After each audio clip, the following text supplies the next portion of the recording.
कि जो विधानसभा चुनाव है उसमें उन्होंने बैसाखी की जरूरत नहीं पड़ेगी, वो सरकार तीसरी बार पूर्ण बहुमत से बनाएंगे। क्या होगा? पूर्ण बहुमत से सरकार बनाएंगे सर, तीसरी बार बीजेपी।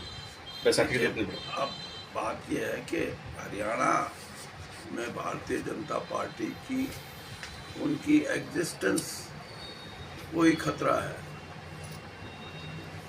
आपने देखा होगा कि पिछले 5 साल में हरियाणा में जितने क्षेत्रीय दल थे वो आज शून्य है, मतलब उनके साथ लोगों का वोट नहीं है। और चाहे वो जेजेपी है, चाहे इनेलो है, और चाहे बीएसपी में भी ऐसी परिस्थिति है। बाकी भारतीय जनता पार्टी को मैं ये मान के चलता हूँ कि जिस तरह से उन्होंने हरियाणा की संस्कृति और हमारे लोगों के भाईचारे को आहत करने की, तोड़ने की कोशिश की है, उसका परिणाम आज ये है।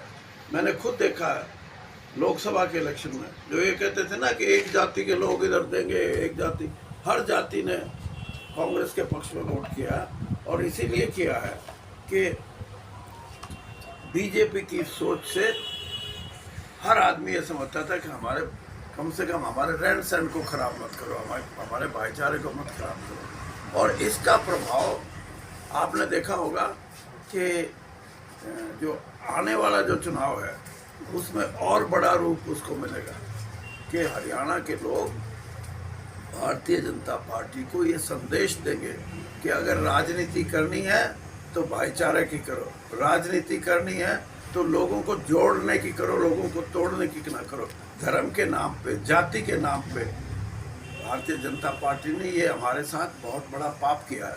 और मैं तो खुद कहता हूँ, मेरा भारतीय जनता पार्टी छोड़ने का कारण ये है कि मेरे मन में इस बात की तकलीफ थी कि जो लोग, जिनको हम चाचा ताऊ, किसी भी जाति का हो, भाई चाची ताई बोले, उन्हीं को जाति पाति में बांटने की कोशिश करें, तो मैं इस चीज़ को बर्दाश्त नहीं किया मैंने। और यही कारण है कि ब्रजेंद्र सिंह जो हिसार से सिटिंग एमपी थे, अकेला एक ऐसा एमपी है जिसने ये फैसला लिया कि मैं राजनीतिक सोच, उसके हिसाब से मैं बीजेपी के साथ नहीं रहूँगा। और दुनिया तो बीजेपी में भाग रही थी, बीजेपी में घुस जाओ, बीजेपी का राज आएगा, और ये अकेला पार्टी छोड़ के आया विचारधारा के आधार पे। और मैं इसीलिए कह रहा हूँ कि हरियाणा में ये बातें नहीं हैं, हमारे संस्कार ऐसे नहीं हैं। हमारे संस्कार में भाईचारा है, आपसी प्रेम है, और यही हमारी ताकत है। सर, सोनिया गांधी जी का द हिंदू में एक लेख आया, उसमें उन्होंने कहा कि 4 जून को नरेंद्र मोदी की व्यक्तिगत हार होगी। नरेंद्र मोदी जी की हार भी मैं क्या कहूँ, मतलब जिस तरह से वो बोल रहे थे प्रधानमंत्री के रूप में, प्रधानमंत्री बहुत बड़ा पद होता है और हर भारतीय को प्रधानमंत्री की इज्जत और उसका सम्मान होता है। लेकिन भाषा का प्रयोग, शब्दों का प्रयोग, और जिस प्रकार से बहुत सी चीज़ें ऐसी बोली हैं जो आम जनसाधारण, आम मतदाता को भी अच्छी नहीं लगी, इसीलिए मतदाता उनसे पीछे हटा है। और श्रीमती सोनिया गांधी ने बिल्कुल ठीक कहा कि ये जो चुनाव था, ये चुनाव मोदी जी का और इस देश के मतदाताओं के बीच में था, और मतदाता की जीत हुई है। मैं तो ये कहता हूँ कि ये भावना, थोड़ा सा समय ज़्यादा लगा उसमें, ये भावना मतदाताओं में जाते जाते, अगर पहला जो फेज था जो, और दूसरा, उसमें ये जागृत तो हुई थी लेकिन परिभाषित नहीं हो सकी आम जनसाधारण में। और जब आम जनसाधारण में परिभाषित हुई तो उसके परिणाम आप देखो कि जो पूर्वी उत्तर प्रदेश है उसके अंदर जो भारतीय जनता पार्टी की हालत हुई है, उसका ये इससे बड़ा प्रमाण कोई नहीं हो कि गरीब, जिनकी कहते हैं ना हमने गरीबी दूर की, वो एक होके खड़ा था कि हम सम्मानजनक जीवन जीने के लिए हमें 5 किलो अनाज की नहीं, हमारी आर्थिक स्थिति मजबूत करो।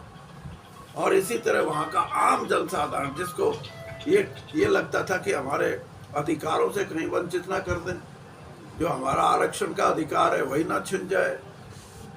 बाबू भीमराव अंबेडकर जी का जो एक संविधान की संरचना जिसमें हर भारतीय को समान अधिकार दिए थे, उस पे आक्षेप ना आ जाए।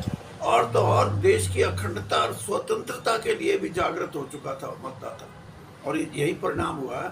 और इसीलिए श्रीमती सोनिया गांधी ने जो कहा है, जनसाधारण की भावना प्रधानमंत्री जी के और उनकी जो बोलना और उनका जो जिस तरीके से वो संबोधन कर रहे थे मतदाताओं को, उससे लोग नाराज हुए। क्या मतलब हुआ कि आप अरे हमारी बहनों की वो क्या बोलते हैं